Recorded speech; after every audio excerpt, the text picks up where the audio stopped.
प्रिय छात्रों, नमस्कार। आज हम आपके लिए दीर्घवृत्त से संबंधित एक प्रॉब्लम सॉल्व कर दिखला रहे हैं। आज की प्रॉब्लम है एक दीर्घवृत्त का समीकरण x square upon 25 plus y square upon 16 is equal to 1 है। दीर्घवृत्त का क्षेत्रफल ज्ञात करो।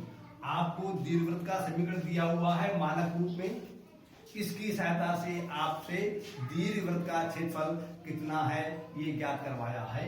तो हमने लिखा दिया है दीर्घवृत्त का समीकरण x square upon 25 plus y square upon 16 is equal to 1। ये समीकरण जो है हमारा मानक रूप में दिया हुआ है। इसकी तुलना जो है हम इस मानक रूप से x square upon a square plus y square upon b square बराबर 1 से करेंगे तो हमें फल प्राप्त होगा a स्क्वायर बराबर 25 अर्थात a बराबर 5। और a क्या होता है?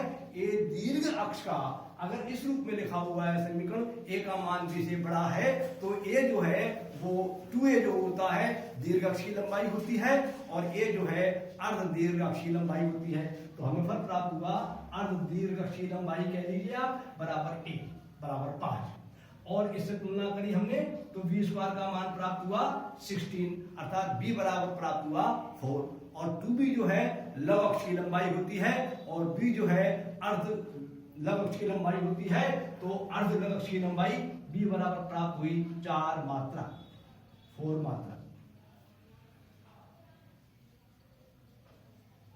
अब जैसे कि आप जानते हैं वृत्त का क्षेत्रफल पाई आर स्क्वायर होता है अगर जहां वृत्त की त्रिज्या r है। इसी प्रकार से अगर दीर्घवृत्त की आपको मानक रूप में दिया हुआ है और उसके दीर्घ अक्ष के और लघु अक्ष की लंबाइयां मालूम है, 2a और 2b का मान मालूम है, तो उसकी सहायता से पहले हम a और b का मान मालूम कर लेंगे अर्थात अर्ध दीर्घ अक्ष की लंबाई और अर्ध लघु अक्ष की लंबाई ज्ञात कर लेंगे। फिर सूत्र होता है दीर्घवृत्त का समीकरण pi into a into b, जहां a जो है अर्ध दीर्घ अक्ष की लंबाई है और b जो है वह अर्ध लघु अक्ष की लंबाई है।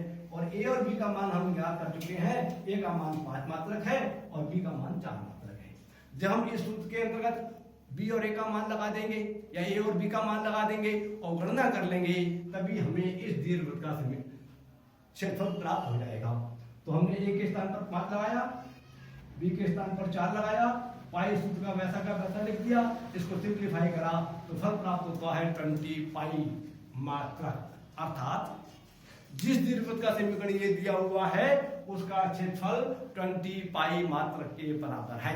इस प्रॉब्लम को आप समझने का प्रयास कीजिए, आपकी समझ में आ जाएगा। अब ये प्रश्न पूरा होता है, मैं अपनी बात समाप्त करता हूं। नमस्कार, धन्यवाद।